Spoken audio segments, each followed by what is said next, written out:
slow start, but we found a way. We forced a few turnovers, but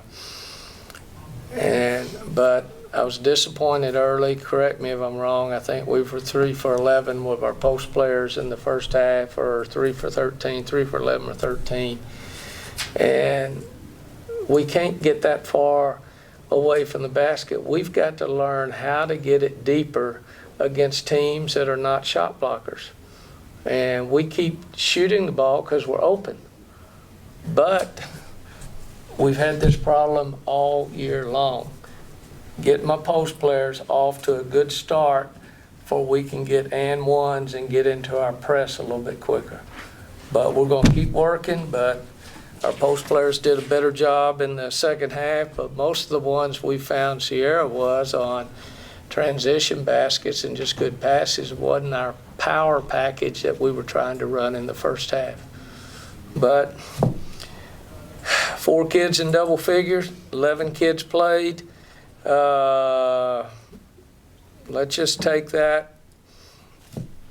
We were efficient at the free throw line, and I thought that's where you let down after you've taken 8 days off, is usually at the free throw line. But our kids surprised me. They did a good job in that regard. Questions? So you feel where you're at after this game, where you need to be going in the SEC play? Only by record, not by improvement.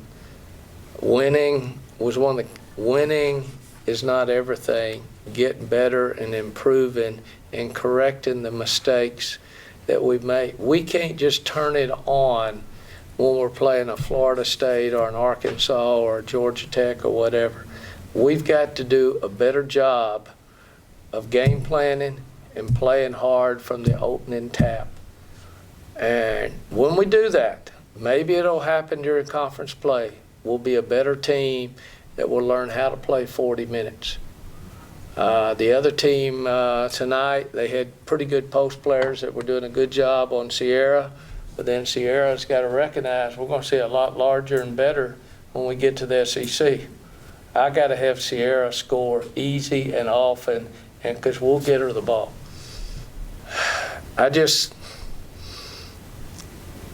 Every time you look around and you talk about on halftime,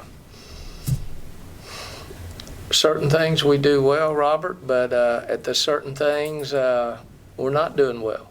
I think Sham did a better job at the second half of running the offense that we wanted. 5 assists, no turnovers. But in the first half, she has got to be the voice, particularly when we go on the road, because they will not be able to hear us. She's got to make our team execute the zone offense and the half-court offense because they're going to be away from us. And that's what I want her to be, is particularly early when some of our kids are taking plays off or not running hard on their cuts. That's her job as a point guard, and that's my job during timeouts and halftime to make that adjustment. I thought we ran harder in the second half, but it always goes to your point guard and me. And I've got to get my team more consistent.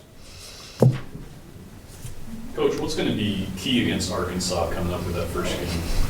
If we get into a complete transition game with them, it'll be like the Olympic game, a highlight tape, just like the Florida State game.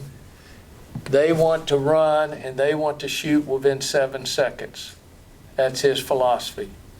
Drive, shoot to 3. Drive, shoot to 3, transition. They want to outscore you, and they're doing, I think they won by 50 today over a team that just took Louisville into double overtime.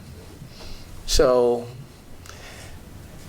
and you get there, and all of a sudden you're playing right into their hands. If you get in there and just try to trade baskets with them, that's all they want to do. That's not our strength. Our strength is we've got a good inside game. Our strength is having a balance inside, outside. Run when you can. Other than that, get back on defense and do better than what we did today on stopping the drive. They drove on us the whole second half, particularly at the 4 position. And you know who plays the 4 position for Arkansas, and that's Dungy. arguably, you'll have the two best players in the conference going against each other, Dungy and Carter, come Thursday night.